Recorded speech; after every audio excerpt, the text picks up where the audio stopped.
ரோமர் அதிகாரம் 8.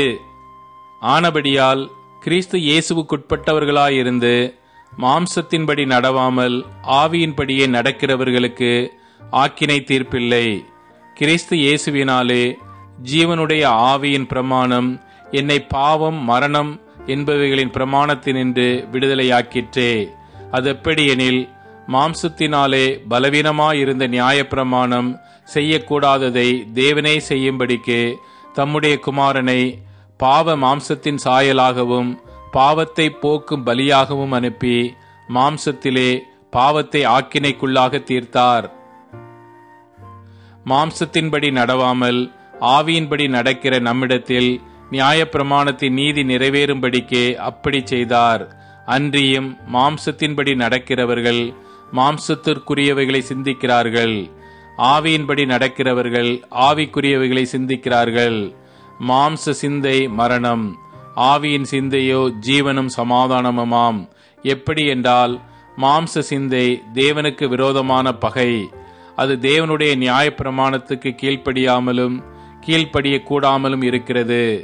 மாம்சத்துக்குட்பட்டவர்கள் தேவனுக்கு பிரியமாயிருக்க மாட்டார்கள்.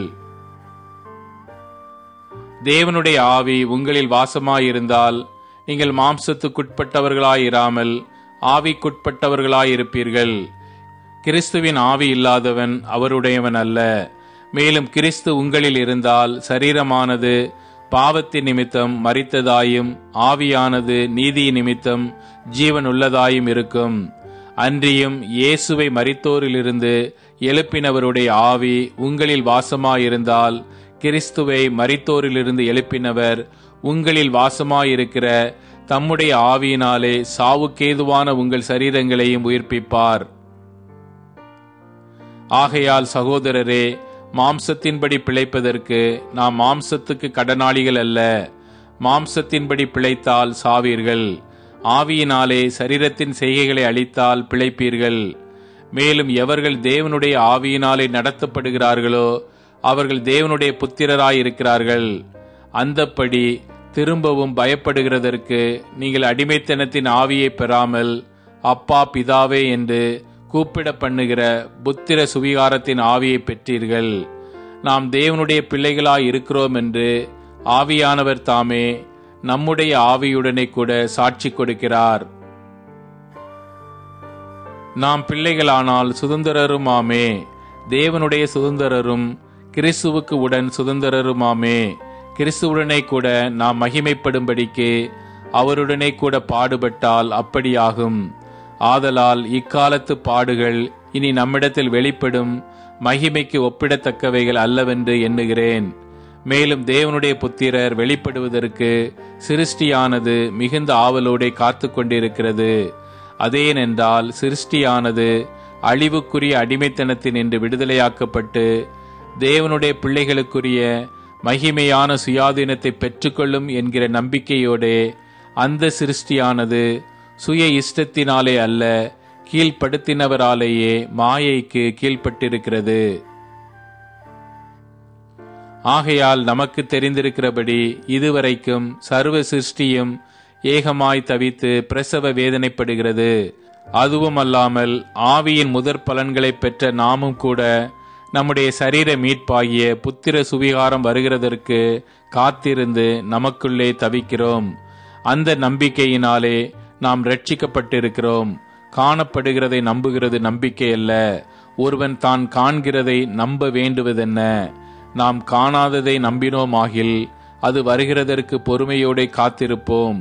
அந்தப்படியே ஆவியானவரும் நமது பலவீனங்களில் நமக்கு உதவி செய்கிறார்.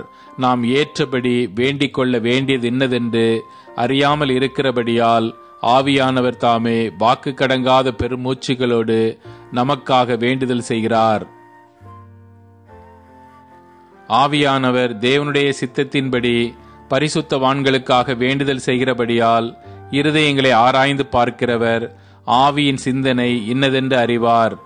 அன்றியும் அவருடைய தீர்மானத்தின்படி அழைக்கப்பட்டவர்களாய் தேவனிடத்தில் அன்பு கூறுகிறவர்களுக்கு சகலமும் நன்மைக்கு ஏதுவாக நடக்கிறதென்று அறிந்திருக்கிறோம். தம்முடைய குமாரன் அநேக சகோதரருக்குள்ளே முதற் பேரானவனாய் இருக்கும் பொருட்டு தேவன் எவர்களை முன்னறிந்தாரோ அவர்களை தமது குமாரனுடைய சாயலுக்கு ஒப்பாயிருப்பதற்கு முன்குறித்திருக்கிறார். எவர்களை முன்குறித்தாரோ அவர்களை அழைத்தும் இருக்கிறார். எவர்களை அழைத்தாரோ அவர்களை நீதிமான்கள் ஆக்கியும் இருக்கிறார். எவர்களை நீதிமான்கள் ஆக்கினாரோ அவர்களை மகிமைப்படுத்தியும் இருக்கிறார்.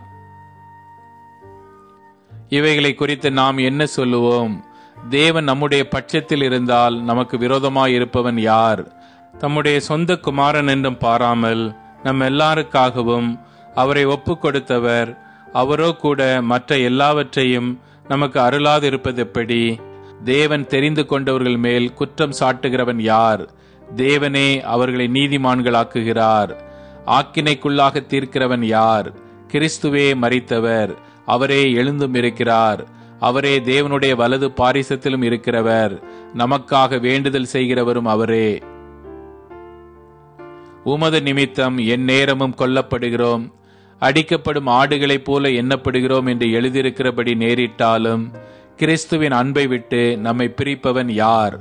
உபத்திரவமோ, வியாகுலமோ, துன்பமோ, பசியோ, நிர்வாணமோ, நாச மோசமோ, பட்டயமோ, இவை எல்லாவற்றிலேயும் நாம் நம்மில் அன்பு கூறுகிறவராலே முற்றும் ஜெயம் கொள்ளுகிறவர்களுமாயிருக்கிறோமே.